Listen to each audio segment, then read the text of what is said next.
আজ আমরা বানাবো আমাদের বাংলার হারিয়ে যাওয়া এক রেসিপি চচ্চড়ি।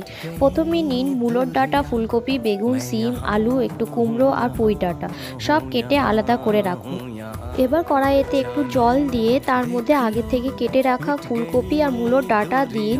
তার উপর থেকে নুন আর হলুদ দিয়ে একটু সিদ্ধ করে নিন। তারপর তেল দিয়ে বেগুন, কুমড়ো, শিম আর পুঁই ডাঁটা হালকা ভেজে তুলে রাখুন।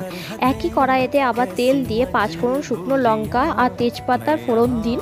তারপর তার মধ্যে আগে থেকে কেটে রাখা আলু দিয়ে নাড়াচাড়া করে নিন। সঙ্গে দিন সেদ্ধ করে রাখা ডাঁটা। এবার একটা মশলা বানিয়ে নিন। সর্ষে, পোস্ত আর অল্প জিরে একসাথে বেটে নেব। এই মশলাটা দিয়ে দেব চচ্চড়ির মধ্যে। তার সঙ্গে পরিমাণ মতো নুন, হলুদ আর একটু চিনি, অল্প জল দিয়ে ঢেকে দেব কিছুক্ষণ। একসাথে নরম হয়ে গেলে আগে থেকে ভেজে রাখা বড়িগুলো দিয়ে দেব। হালকা নেড়ে ছেড়ে নামিয়ে দিলেই তৈরি আমাদের হারিয়ে যাওয়া পুরোনো দিনের বাংলার চচ্চড়ি।